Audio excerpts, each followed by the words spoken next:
kualitas udara atau atmosfer yang kita hirup. Di lingkungan kita, hal itu sangat membahayakan bagi kesehatan, ekosistem, dan juga kehidupan kita.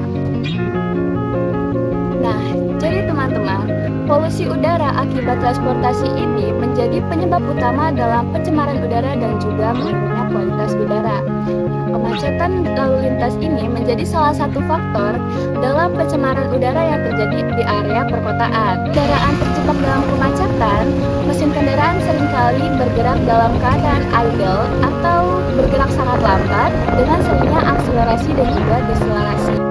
Nah, teman-teman tahu nggak sih, asap dari kendaraan seperti mobil, sepeda motor, dan juga truk ini menghasilkan gas dan juga zat berbahaya yang mengandung karbon dioksida, nitrogen, oksida, dan juga partikel-partikel halus yang dapat merusak sistem pernafasan manusia.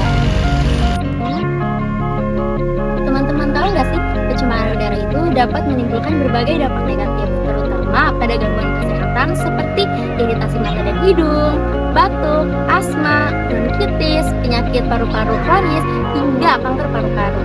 Selain itu, polusi udara juga dapat meningkatkan penyakit jantung hingga kematian dini. Nah, jika pada lingkungan, polutan dapat menyebabkan hujan asam, merusak tanaman, mencemari tanah dan air, hingga meningkatkan pemanasan global dan perubahan iklim. Selain itu, pencemaran udara juga dapat merugikan hewan, menurunkan kualitas ekosistem, mengurangi produktivitas manusia, hingga menyebabkan kerusakan bangunan akibat adanya polusi.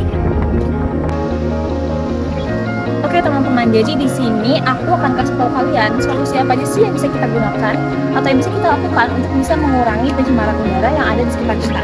Sebenarnya kalau untuk masalah pencemaran udara itu kita bisa melakukan melalui tindakan kombinasi nih, secara individualis atau secara perorangan dan juga teknologi yang sudah semakin canggih, dan teknologi adalah kebijakan pemerintah. Nah, kalau untuk solusi individual itu kita bisa mulai dari mengurangi emisi dari transportasi. Contohnya adalah kita bisa namanya mengurangi penggunaan kendaraan pribadi teman-teman. Sekarang kan udah banyak ya yang menggunakan transportasi umum.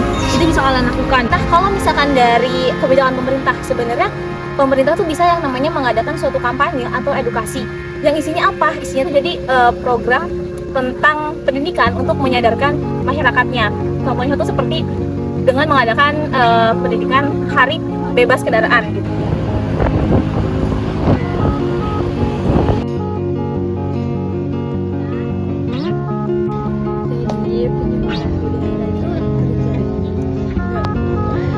Ada hadis yang mengatakan, jangan kalian berbuat kerusakan di muka bumi setelah Allah memperbaikinya. Hadis riwayat Bukhari. Ada juga Quran surat Al-Mu'minun ayat 71 yang mengingatkan bahwa manusia itu mengikuti hawa nafsunya tanpa kendali. Jadi alam semesta bisa ikut rusak. A'udzubillahi minasyaitonirrajim. Bismillahirrahmanirrahim. Walau ittaba'al haqqu ahwa'ahum lafasadatis samawati wal